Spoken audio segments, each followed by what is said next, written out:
Good evening, everyone who's dialing in from Asia. Good morning, everyone dialing in from the Americas, and good afternoon, everyone dialing in from in between.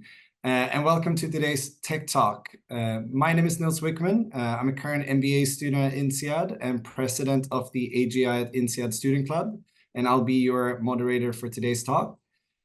Today's webinar is part of the Tech Talk X series by Digital at INSEAD.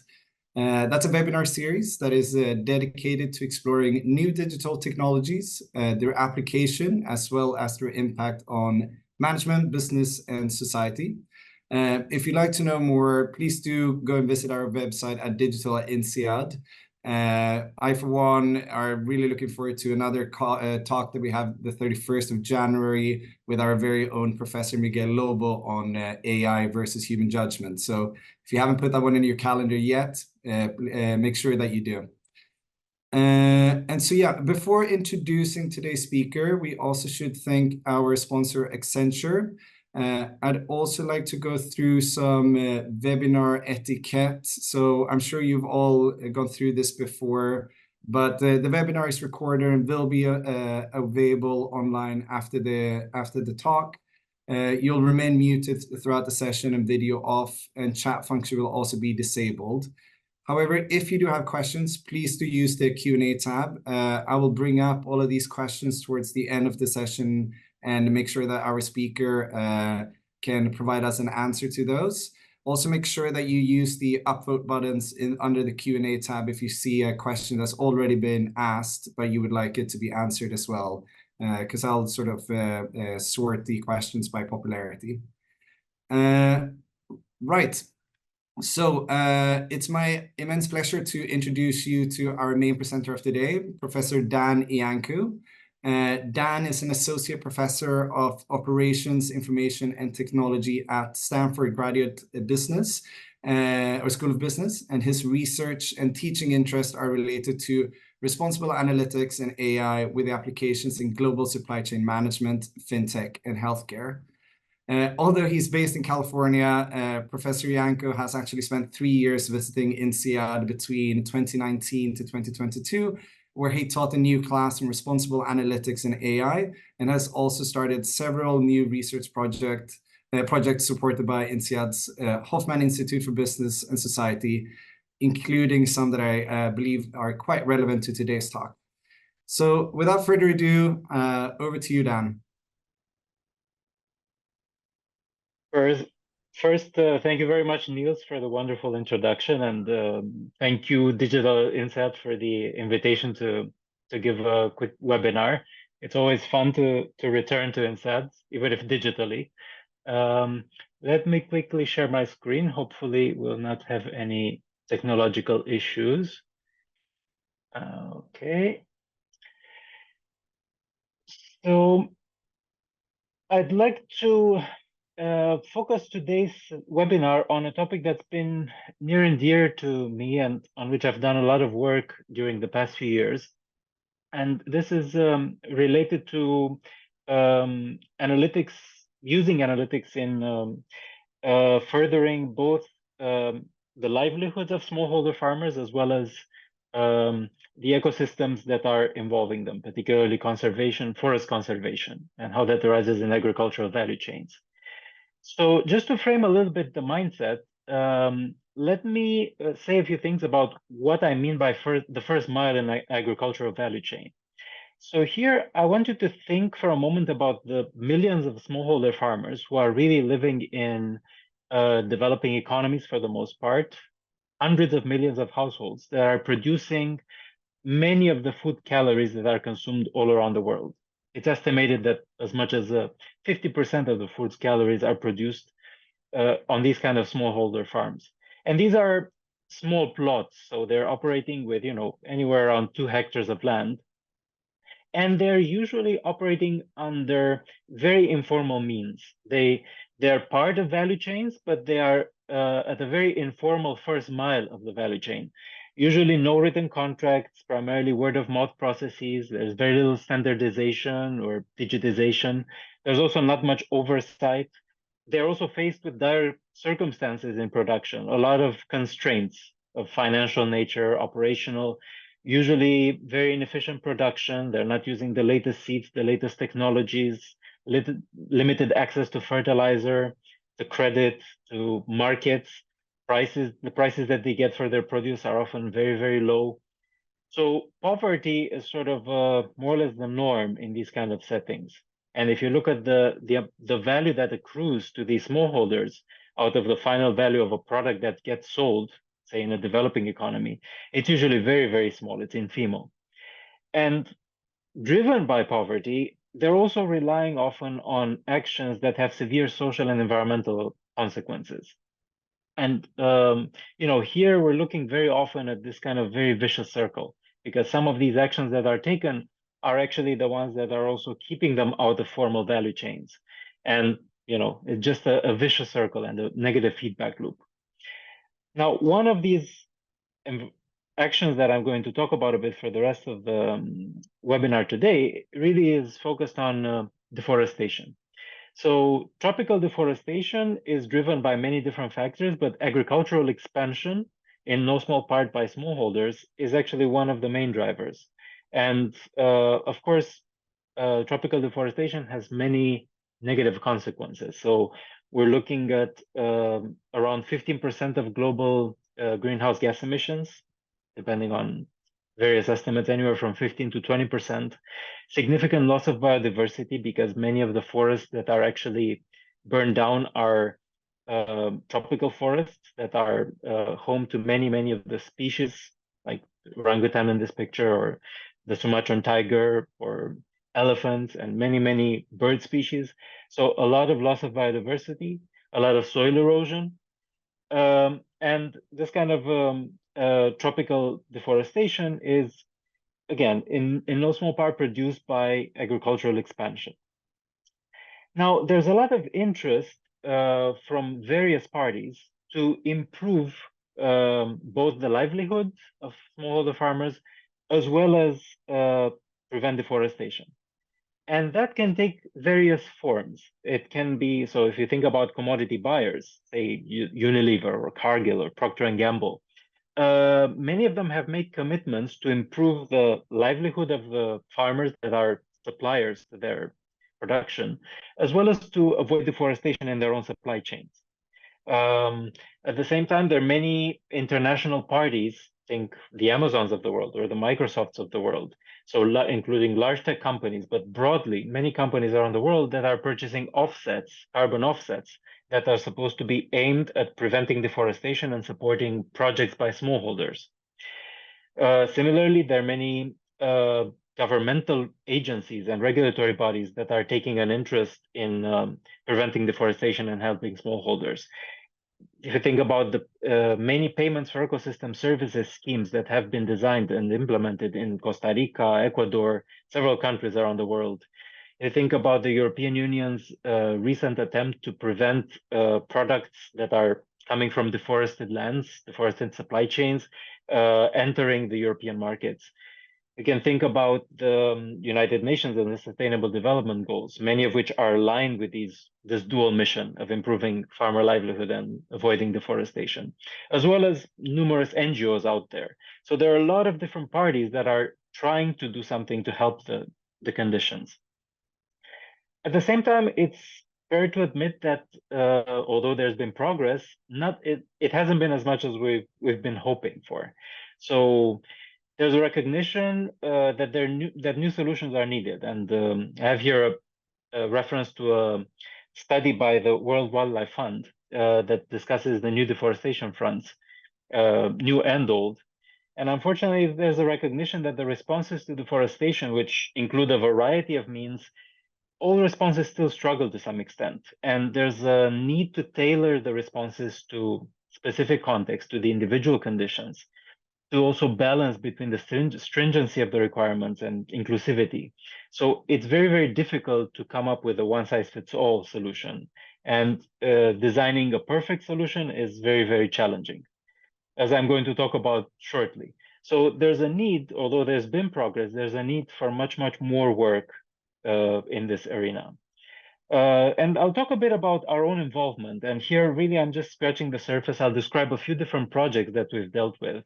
And these are really more as a teaser and hopefully to open up a discussion and interesting questions. And also to spark your appetite and interest in the topic if you haven't thought about these things before. So our involvement with this topic started way back in 2015. There was an initiative at Stanford that was focused on palm oil, and specifically Indonesia. We had a number of partners in this journey, some of which I'm citing here. But to tell you a bit about the context, because I'm assuming that some of you might not be familiar. So palm oil is one of these invisible commodities that actually exists in many, many of the products that we consume, from chocolates to cosmetics products to toothpaste to so it appears in many, many products and also in biodiesel fuel. So around the world, Indonesia and Malaysia are the two biggest producers, and Indonesia is responsible for roughly 53% of the global production, out of which 40% is done on these smallholder farms. The smallholder farming in Indonesia is essentially has been responsible for lifting a lot of farmers out of poverty. So there has been a lot of progress over the last 10, 15 years. At the same time, the supply chain has had a pretty severe environmental footprint because the way the production is happening and is expanding is often through deforestation. So, and in particular, fire-induced deforestation. Um, to some degree, palm oil was supposed to be, a promise to save us because it was supposed to be used in biofuel and help us move away from fossil fuels. But unfortunately, palm oil production has been stimulated a lot uh, due to some of the incentives that existed and due to the global production and palm oil also being a very productive oil. So unfortunately, the deforestation that it has fueled has been responsible for a huge amount of CO2 emissions. I have here a number which obviously it varies every year, but it's about 1.6% of the global CO2 emissions due to fire-induced deforestation. So the way we started this project was first trying to understand what is happening in the supply chain. So again, I don't expect we have a lot of experts in supply chain, in the palm supply chain here. So briefly, the way the palm oil supply chain is organized is there's production by smallholder farmers. So roughly every 2 weeks, a 50-pound fruit bunch is growing up. It's a very productive type of oil. Smallholder farmers would then collect this kind of fruit. It's called fresh fruit bunches, and they would then deliver it, usually through middlemen. They would deliver it to mills. The mills would process the fresh fruit bunch into a crude palm oil. They would store it in these large tankers, and the tankers would usually go out once a month, sometimes even less often than that, to refineries around the world. Now, just to preface a little bit, I know the talk is supposed to be about analytics and AI and the role in these kind of environments. These are not necessarily by nature very data-driven environments. So often, as we found out, there's a lot of work that's needed to understand the situation and come up with the data before one even is able to analyze it and to understand and interpret it.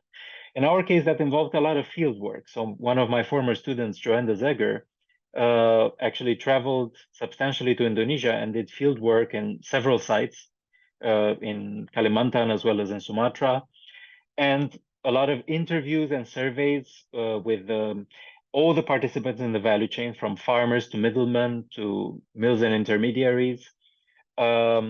We installed GPS trackers on the trucks that the middlemen were working with. We started collecting a lot of systematic data. We started trying to digitize the data and reconciling it. As you can imagine, this is an environment where there's virtually no digital data. So many of the transactions were written on pencil and paper. So we had to reconstruct all the things and build the databases that would allow us to understand the situation and build models and think about interventions.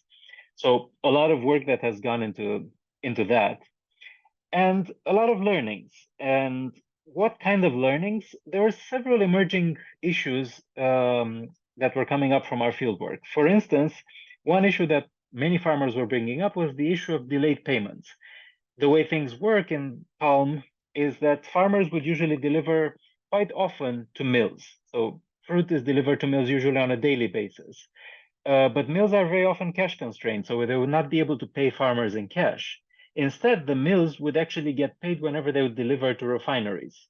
So refineries would pay in cash, and at that point, finally, the mills would be able to pay the farmers. So farmers would be the last ones to get paid. And as you can imagine, this is obviously creating a big problem because farmers are themselves liquidity constrained and typically operate without access to credit. So everything is a cash economy. So it seemed that reducing the payment delays could be a very powerful incentive. What if we're able to pay farmers with a smaller delay? Maybe even pay them exactly when they deliver the fruit to the mill, because ultimately they've delivered on their promise. So at that point, why should the farmers be subsidizing other parties down the supply chain? It seemed unfair, arguably, and also not efficient at all. So this was an idea that we wanted to explore further, the idea of reducing payment delays. Of course, there are many other kinds of incentives that one could explore. Price premiums are discussed a lot in this industry, trying to pay farmers more for their fruit, especially if it's responsibly sourced. Access to various inputs, including fertilizer, access to credit. So there are many, many kinds of incentives.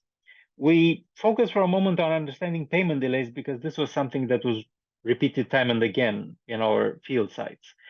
And to do that, we worked with a large CPO buyer in understanding data and understanding the costs and benefits and really examining this core question. Could it be that reducing payment delays could be a win-win-win-win? In particular, could it be that it increases farmer welfare? It also makes farmers more productive because it enables them to invest a bit more on the farm. It could also, by means of that, increase the volumes for buyers. Maybe farmers become more productive and they deliver more fruit. And ultimately, it could also reduce deforestation. It could reduce their incentives to rely on deforestation. So we did a lot of analysis. We built a lot of models trying to capture the behavior of the different parties, the different conditions that they're faced with. And through that analysis, it seemed that you can certainly get a win on several of these dimensions, in particular farmer welfare and productivity. However, unfortunately, it would not help with reducing deforestation. If anything, these kind of measures would create more incentives to deforest. And this is arguably not a very new thing. It's actually, he unfortunately even has a name in environmental economics. It's called Jevons paradox. What happens is that many of these incentives, like reducing payment delay, but also price premiums or access to cheap capital, they would actually make an economic agent more productive. So a farmer, a household would become actually more productive. And in particular, the marginal value of land becomes higher. So if before you were settled with a farm of 3-4 hectares, now all of a sudden maybe a slightly bigger farm is worthwhile. So it actually, these kind of incentives that make you more productive might make you want to deforest even more. And this is something that has been documented in many different contexts, and we saw it firsthand as well. So what to be done about this? Well, one thought is to offer a conditional incentive. So what if one were to offer farmers an incentive that would say, okay, I would reduce the payment delay or I would pay you a price premium, but there's a condition tied to that. The condition is that you should not deforest in the simplest form. So, of course, there are many questions around that. How should you implement something like that? How can you monitor? How can you enforce it? So to give you a glimpse, the first thing to try and to think about is an individual conditional incentive. What this means is that it addresses individuals. So think about one smallholder or one household. An individual smallholder would receive an incentive, like let's say price premium, if he or she does not deforest. And this is something that's actually implemented. So this is how many of the price premiums, the standard price premiums in palm oil are implemented. This is also how many payments for ecosystem services are implemented all over the world, where a specific individual or a farm would be paid for delivering a certain ecosystem service. In this case, the ecosystem service could be protecting the forest, but it could also be, improving water quality or improving biodiversity. It's a specific ecosystem service.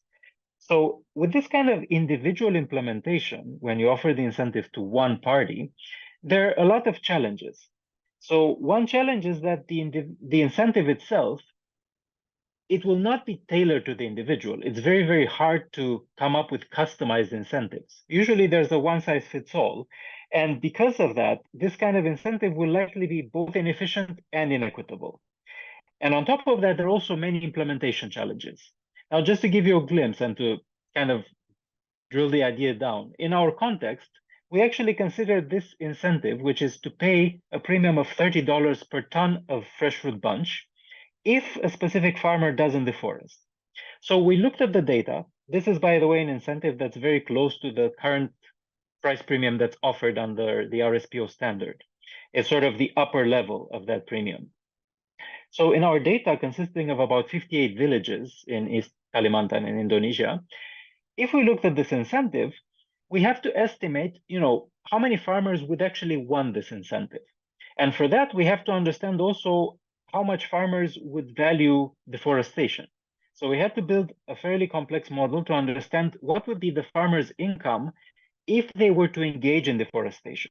And here you see a quick plot of that kind of income and how it depends on the amount of land that the farmer has. Similarly, you can estimate the income that the farmer would get with deforestation. You can also estimate the income that the farmer would get with the incentive and look at the difference. So what you see in this plot on the right is the difference between the income with deforestation and the income with the incentive. So if the incentive is good, it should deliver something positive here. And you can see the red line actually marks the zero. So everything that's above the red line, that would be a household where the farmer, the household actually prefers the incentive. So in here, what happens is that if you look at the preferences are actually unfortunately misaligned. So the farmers who prefer the incentive are actually those with a lot of land. So the farmers who gain the most from the incentive are those who already have a lot of land. And this is kind of intuitive because the farmers who have a lot of land are the ones who produce a lot. So because they already produce a lot, if you give them a price premium, they're going to gain a lot from it. Versus farmers who don't have a lot of land, they're not going to gain too much. So the problem here is that the incentive is not exactly aligned. It will actually help farmers who already have a lot, and it will not help those who stand to gain the most from deforestation. If you look at the income, farmers who have very little land are the ones who stand to gain the most by engaging in deforestation. Exactly these ones on the left side. And the extra problem with this incentive is that the premium of $30 by itself is insufficient. In fact, in our data, deforestation would occur in all the villages. So that's clearly a problem. And it highlights that this kind of individual incentive that's tailored to just one party, one farmer at a time, it has problems with efficiency and with equity. It would only succeed if each and every smallholder would prefer the incentive to the alternative, and that's a very, very high bar. And also, this kind of incentive would fail to compensate smallholders for the lost economic opportunity. Because very often, they might be slightly better off with the incentive, but they would not be as well off as if they were able to engage in deforestation.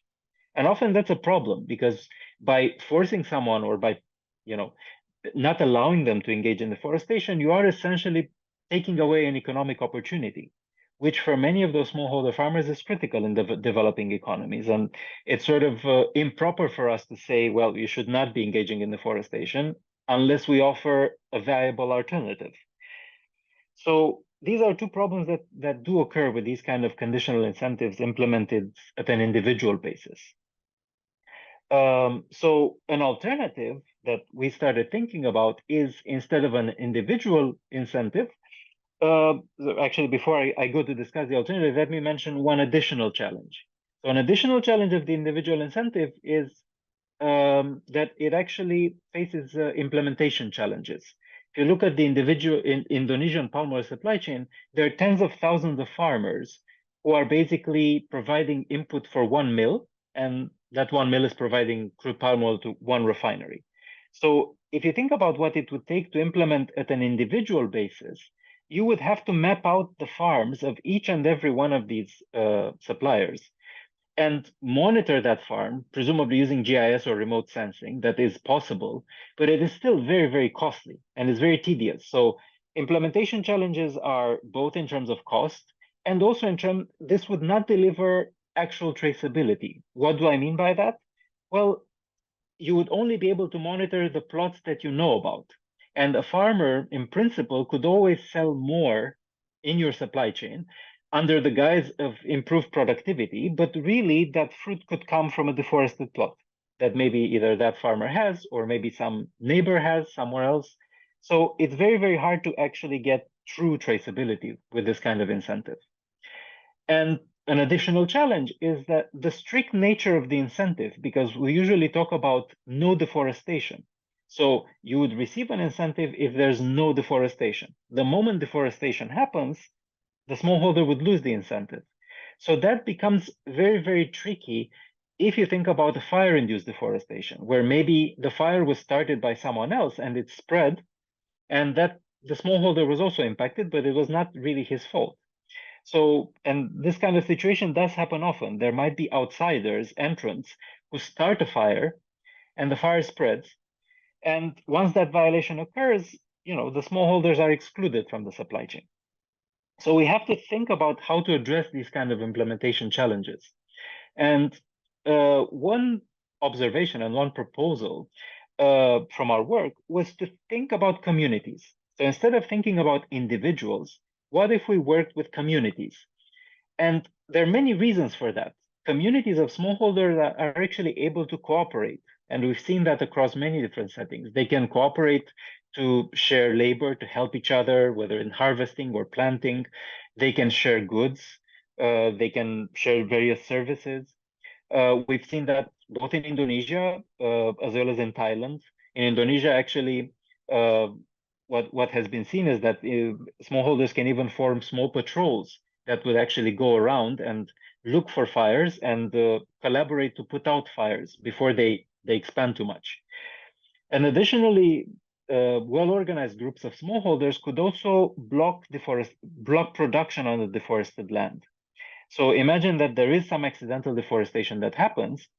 Well, if that deforestation didn't spread too much, the forest would be able to regenerate. And it does regenerate fairly quickly if you do not plant anything and you let the forest do its magic. So it's actually very important to think about incentives that would prevent production on any accidentally deforested land and that would allow the forest to regrow and regenerate. So in view of these kind of observations, we actually explored a few alternatives. We thought about area conditions. What if instead of offering incentives to individuals, we worked with an entire area? So think of a geographic area that's very well defined and think about all the smallholders that are operating in that area. The area could be either a village, or it could be, for instance, the supply shed of a cooperative, a farmer cooperative. And the way you'd work with this area is that you would offer the incentive to everyone in that area, provided that some condition holds, and the condition has to be focused on the area. So what are some examples? We examined a few different conditions. One was an area no deforestation condition. This one would just say you cannot have any deforestation whatsoever. So it's a zero deforestation requirement, which is in many ways similar to what the EU is insisting on nowadays, the zero deforestation supply sheds. So that's one option, a no deforestation requirement. It's fairly strict because, again, it wouldn't allow any kind of accidental deforestation, but it's an option that has to be considered. We also looked at an alternative, which is an area regeneration condition. This is a proposal that we came up with that actually states that either there should be no deforestation in the area, or in case there is some deforestation, there should be no production on deforested land. And the reasoning here is that if this incentive is powerful and is credible and is explained and enforced, then parties would not even want to engage in deforestation in the first place because they would not be able to extract any economic benefits from this. If you know that you're not going to produce anything on that land, why should you engage in deforestation in the first place? You might be just better off leaving the forest as it is. And the beauty of the regeneration requirement is that it would have a mechanism, it would allow a mechanism to bring back into formal supply chains some areas where some deforestation has happened in the past, and that might have been accidental deforestation. So we wanted to understand, when do these conditions work well, and when are they beneficial, and what can we hope to get? So we conducted a lot of data-driven exercises and trying to quantify the benefits. And here I'm going to show you just a few of the results. What we're looking at is, it's a hypothetical exercise of what would be a minimum price premium that would be needed to protect the forests in all of the villages in our data. So remember, there were 58 villages that we're looking at. And the question is, how much should they be paid? What's the minimum price premium that's needed to protect the forest?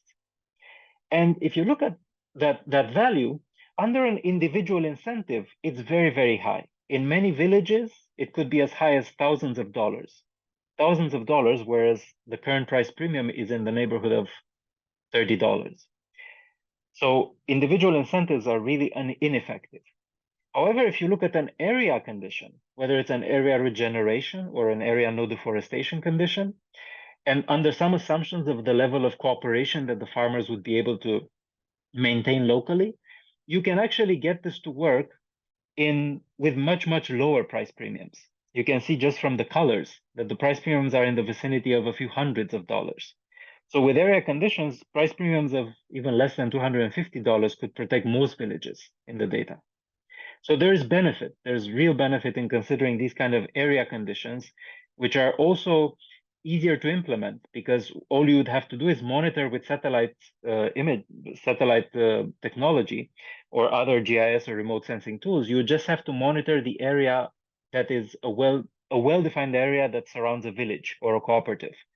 And that's a lot easier to do and to define than to think about a smallholder plot.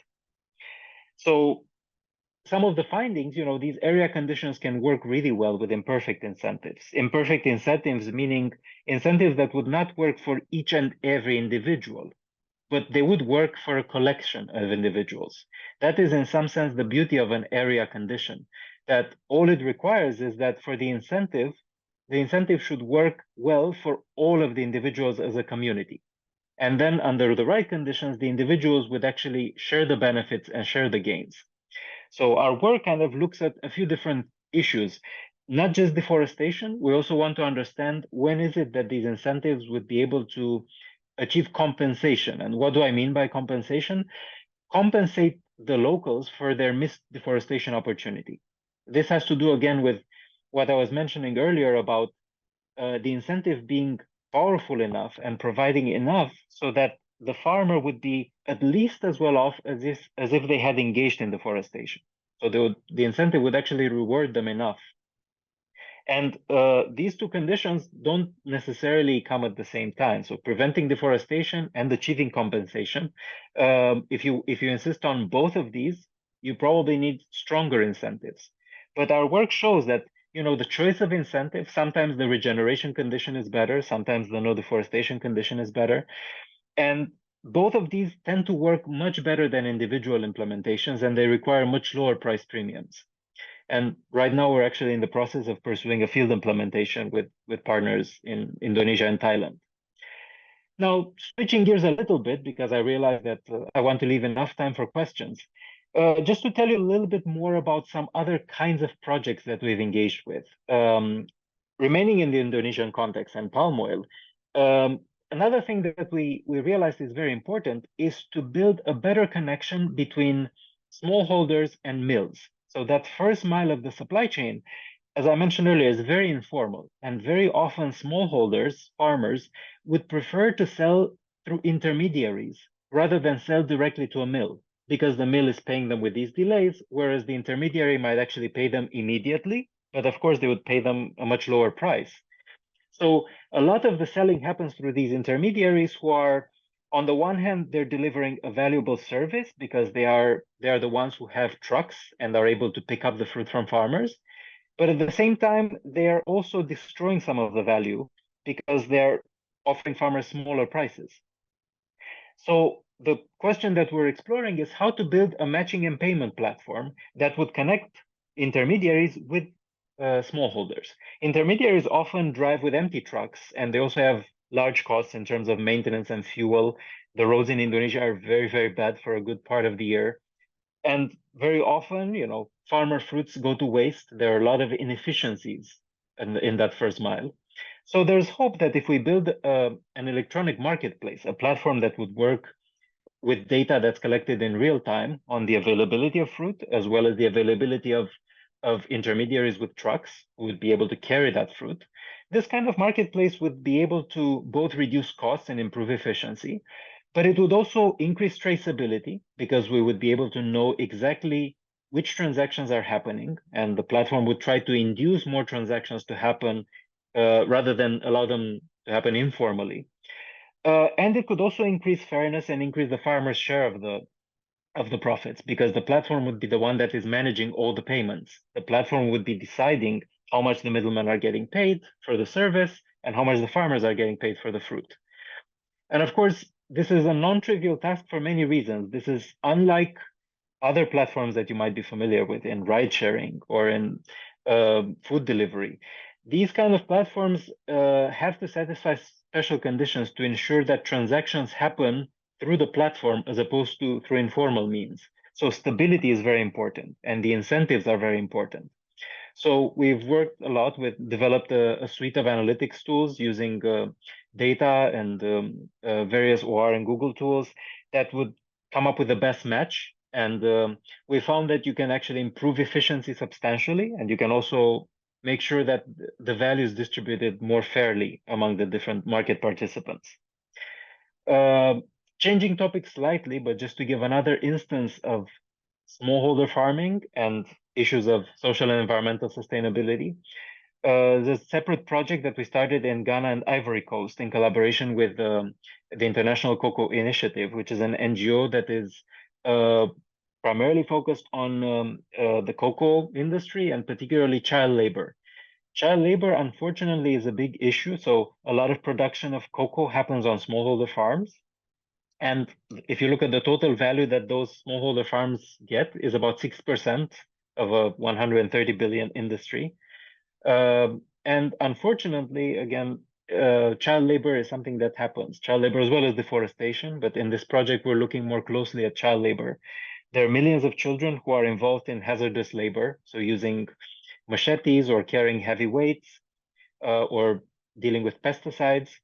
So a lot of hazardous tasks, and a lot of NGOs and a lot of buyers are trying to do better. So the work here is our work is trying to understand how to monitor and predict the occurrence of child labor and design different interventions. So we're using data to try to understand what are the factors that are conducive to child labor, as well as understanding which initiatives and which kind of incentives, what kind of financial incentives, what kind of production incentives would actually help more in both alleviating poverty and also reducing reliance on child labor. I was intending to do a small quiz, but I think the logistics of running the quiz are a little bit difficult. But I suspect actually that everyone who's attending might have a pretty good guess on what the answer to this question is. The fraction of all the greenhouse gas emissions that are due to livestock is unfortunately very big. It's more than 10%. And if you look at the fraction of that are attributable to cattle, that is also very, very big, more than 50%. And that's why there's a lot of discussion and a lot of interest in shifting diets away from beef and thinking about how to reduce incentives for deforestation that might be tied to beef production. And in this arena, we've started one project that is focused on beef in Brazil, where what we're actually trying to do is to try to understand dietary habits, consumption patterns. So there's a lot of data that is collected, usually through dietary studies that are done every few years. These are primarily aimed at understanding through nutritional surveys the kind of foods that people like to consume.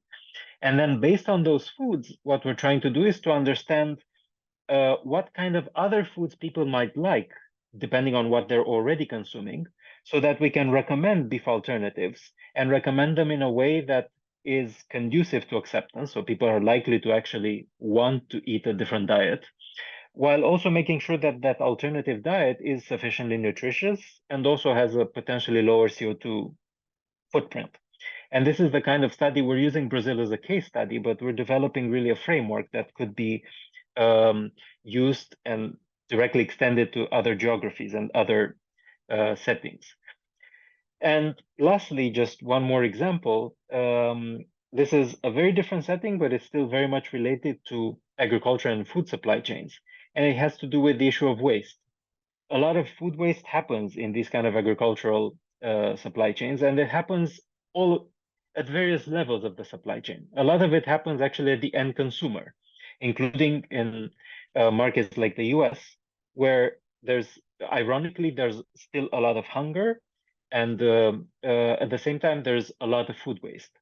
And our project is truly trying to understand how retailers would be able to change practices to both reduce food waste and also deliver better produce to consumers, fresher produce, and maintain good relationships with their suppliers. So the project here is really focused on how to manage perishable foods in stores. Think of foods that are produced in stores like rotisserie chicken, which are very often wasted because they're not all of it is sold and they're not necessarily donated. And how to manage these kind of products with a view towards quality and freshness, but also to reduce waste.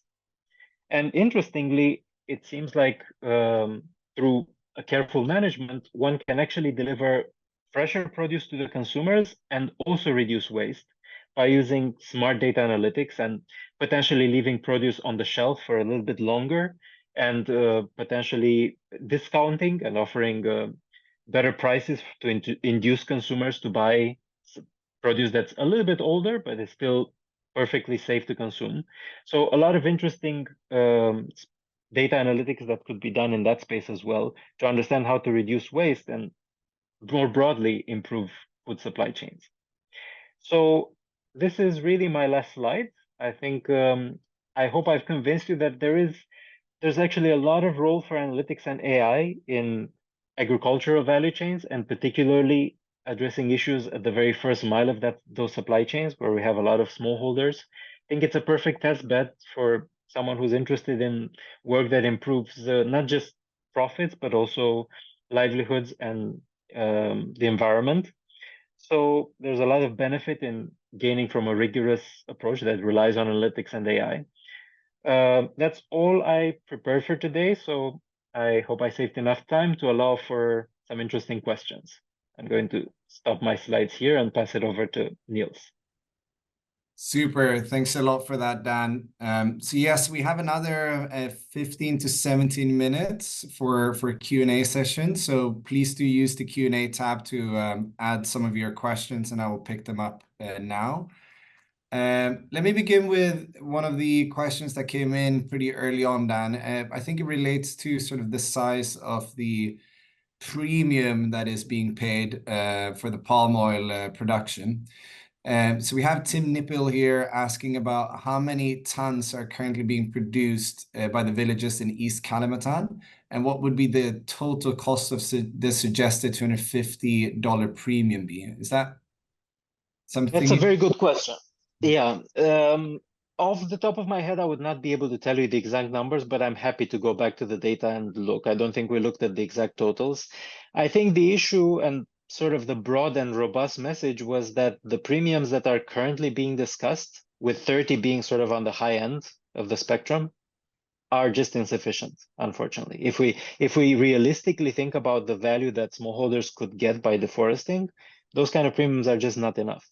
So there has to be also a broader and more serious discussion about compensating them more if we want to prevent deforestation. So I'm happy to get back with exact numbers. I don't have them off the top of my head. East Kalimantan as a production area is still one of the very active ones. And I think we're looking together with my former student Joanne, who's now, she has a startup that's operational in Indonesia called PemPem. I think I had it on several of the slides. We have partnerships with them on several of these analytics initiatives. They're looking at the Riau region, Riau trying to implement some of the same incentives. So we're not sort of tied specifically to that geography, but generally from all the data that we looked at, 30 is a very low number. So Okay. I think just related to that one before I go to another question. Let me see. I forgot the name here. The name disappeared, but he also asked about the cost of implementation here. So you talked a lot about it being quite costly, both effort-wise and potentially even monetary-wise, in acquiring and creating the data, right? Surveys and all that kind of yes. stuff. Would you mind telling a bit more about those kind of challenges? So I'm happy to comment. Again, I don't have dollar amounts for those, but um, they're very tough challenges in the sense that if one were to implement, for instance, individual monitoring, or think about some of the schemes that are actually proposed and discussed nowadays in the European Union, they would require someone in principle to go down to the individual, to the level of a smallholder farmer and map out their farm, so obtain a shapefile and upload that shapefile and then monitor it with satellite imagery. And if you can think about the tens of thousands of smallholders, that's already, a very costly task. And to me, the more serious issue is the issue of how reliable is that data? Because even if we trust it, it is very, very hard to monitor an individual plot. Even if we trust that that's exactly the plot that the farmer currently has, um, and we're sort of crafting very carefully, a shapefile, a polygon that exactly captures that particular farm. How are we to know that some of the fruit that the farmer is selling to us is not coming from outside? And that's a fundamental problem, because if production in principle could be done on a nearby area, and we're just solely focused on this small shapefile, that will not capture this kind of supply coming into the. So all of these schemes will be void.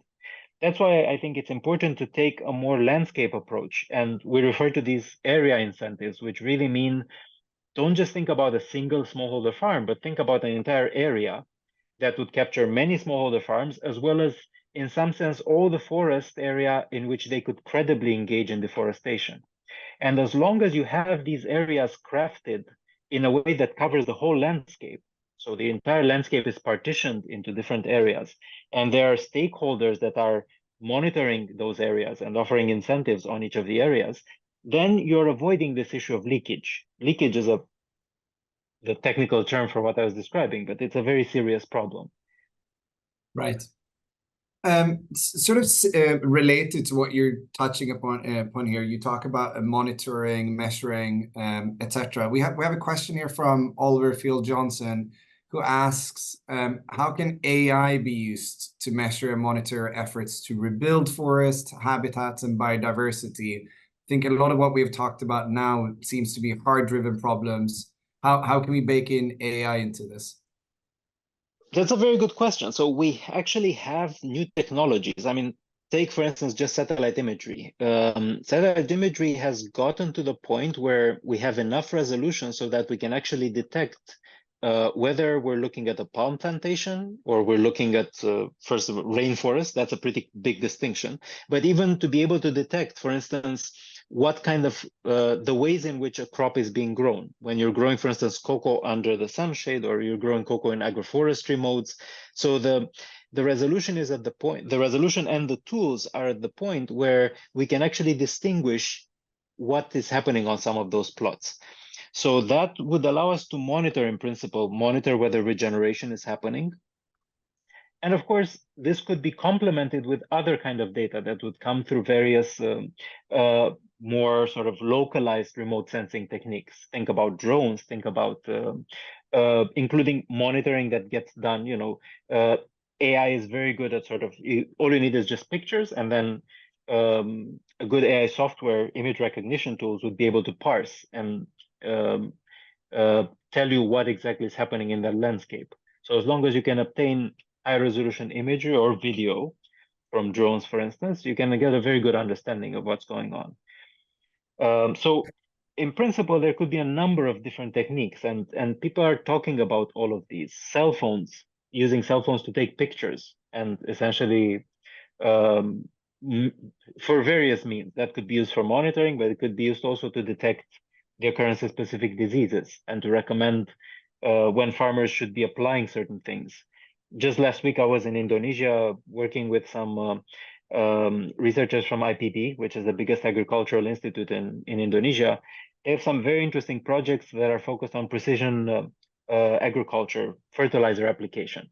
So you would actually deliver advice to smallholders through cell phones on when exactly to apply fertilizer. And you can actually get satellite imagery that is sufficiently good to allow you to build correlations between, amount of fertilizer that's needed depending on the leaf cover on a specific area. So there's a lot of room. Okay. And one of the questions that Tanya Boba here also is asking, but I think also there's a couple of things here. So digital adoption and having access to digital mediums in some of these regions might not be as sort of used in those kind of areas. So both in terms of making sure that the advice and the tips and the monitoring is being able to be made on ground, as well as the other example that you used in terms of closing the gap between farmers and intermediaries, the truckers. How can we make that happen where there's not the digital medium? Can we use existing data? Can we create cash payment options? How do you think about that, Dan? Yeah, I mean it's a very valid concern, and indeed, in many of these environments, although they're becoming more digital, they're not digital yet, and they're years away from that. I think there are many schemes that could be implemented, and many of the schemes involve people. At the end of the day, you can actually have representatives who are going around and monitoring, for instance, as long as they're compensated enough, so you're sure that bribery is not an issue, or so you can involve, and of course you can still use data to help those people. For instance, you could recommend them to go visit specific farms where you might think that there's a higher risk that deforestation might happen or child labor might happen. This is actually done in the cocoa industry in Ghana and Ivory Coast. ICI has developed a relatively simple tool that doesn't require very sophisticated analytics, but that's used to recommend people on the ground to go and visit specific farms. So you can do all of that. So you can, whether it's about monitoring, whether it's about issuing recommendations and advice. Many of the solutions that even my former student Joanne and Pempem are implementing, they're just using, basic cell phones, not smartphones. So it's all SMS based. So you don't need to have something very sophisticated. You just need to be able to say, I send an SMS that says I have this much fruit available tomorrow, and then you'll be matched with a farmer. So it's with a middleman who has a truck available, and it's like minimal communication. So a lot of things could still be done. Okay. And just speaking about the Ivory Coast and maybe sort of pulling attention more towards the African continent as well. We have a comment here where it says palm oil is also very vital for the African countries like Mozambique. How much of these kind of efforts that you guys are doing in Indonesia, how much of that do you also see in the African continent? Are they lagging behind? Are they somewhere where you guys are at this stage? How do you see that then? I have personally a bit less experience with Africa. I know that palm is definitely a big issue in Africa. I have a few other projects that I haven't talked about here, primarily in Kenya, and focused on ethanol fuel and other issues, not so much palm. But I think generally some of these tools could be ported over. Some of the methodologies are general purpose. They're not too specific to a context.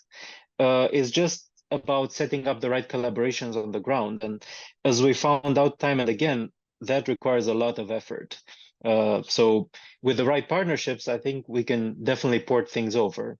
And we'd be happy to continue conversations and explore kind of local collaborations. Okay. We have another question here from Tanya Boba that I think speaks to many as well. Just how can we use some of these techniques in data analytics and apply and try to explain it to the end of the supply chain? How can we use some of these AI and make sure that ESG goals are connected and that the end consumer also are being informed about the kind of stuff that they're buying? It is very important to also make the end consumer responsible and informed. And of course, there are many tools. I mean, if you think about, not to use buzzwords, but blockchain and generally these kind of distributed ledger technologies have been touted as being a good way to build a direct connection between the end consumer and the first mile of the supply chain. So in some settings, you can actually get a banana and scan it, and you would see in principle exactly the farm from which it came. And you can actually see a lot of different information. So there are various systems and various incentives that are being contemplated, some quite creative, for instance, with blockchain allowing the end consumer to add a tip to pay something directly to the smallholder farmer. So that would go directly, through all the intermediaries, skip everything and go directly to the smallholder. So there are many, many things that could be done. It's all about kind of having the right mindset, having the right technological implementation, and also being aware of some of the pitfalls, because many of these solutions they're good at addressing some problems, but they will not be perfect. I think the case with palm and blockchain is a good example, because blockchain, it's very hard for achieving true traceability. Especially because the palm fruit is going to get mixed up at a mill immediately, it's very, very hard to maintain perfect segregation all along the supply chain. So that, if I buy a bar of soap and I want to know exactly the palm that is feeding into this bar of soap came from this and this and this farm, that's still very, very hard to achieve. Perhaps easier to achieve with things that are, unitary products that don't go through a lot of transformations through the supply chain. Right. But going to the original question, you can definitely inform the end user and run all sorts of interesting experiments to try to determine how much people are willing to pay as a premium, and educate them and also encourage them to help the supply chain. Of course.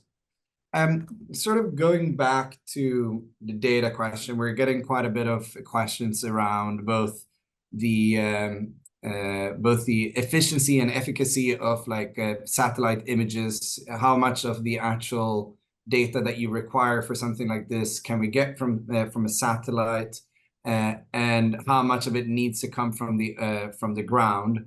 We have Sam Joyce here, who's particularly interested from your experience, what the needs are for developing remote sensing solutions. So I'm curious about that then. Yeah. So first of all, it is very important to develop really high resolution, good remote sensing solutions. And there are actually many startups, there are many firms that are looking at different aspects of that technology. We had discussed, for instance, with Satelligence, which is a European-based company they're doing very, very good work. And so a lot of work should go into that. And I think the solutions that we're seeing are actually becoming better and better, and is becoming less expensive to actually do monitoring. For instance, nowadays, even the Mighty Earth has a website where anyone can virtually go and map out a specific area, and you would get kind of real-time reports on that particular area. And there are various NGOs, for instance, that are actually training smallholder farmers on the ground on how to use Mighty Earth and to do monitoring, so that they don't even have to go, kilometers away from plantations. They would just look in real time. So the solutions are getting quite good, and it's not trivial, but it's not very hard to use some of the existing tools. Granted, as they improve and as they become more tailored to specific questions or then it requires more integration with an IT system or with a supply chain database. But I think generally the tools are getting better and better, and becomes easier to use. Perfect. Dan, we have tons of more questions in the chat. We'll see whether we can attend to some of those maybe offline. But we are closing up to the end of the allotted time that we have with you. So first of all, thanks so much for taking the time to talk to us about your many projects in this field. It's incredibly inspiring seeing how analytics and AI can be used as a force for good, which is, of course, also the tagline of INSEAD. So very well done, Dan, on sort of championing some of those values. Before I let you wrap up, Dan, and say goodbye to everyone, I'd also just like to do a brief sort of intro to the student club that was founded 3 to 4 months ago now, AGI at INSEAD. We are trying to bring a lot of more people like Dan to come and speak to us at school. It's a student-run club. Please do get in contact if you want to come and talk to us, or if you want to put us in contact with anyone. We really want to make sure that our business school does not fall behind in the sort of the AI evolution over the next few years. We think it's incredibly important for our communities to stay up to date. So thanks everyone for tuning in. Dan, do you have any closing remarks? No, just to thank you again. And I just hope, honestly, I think, we're just scratching the surface. There's so many important problems that, if anything, I just hope that people left with some ideas and being intrigued by the topic and stimulated to do more work, because there's a lot to be done. So Super. Thanks so much, and goodbye, everyone. thank you.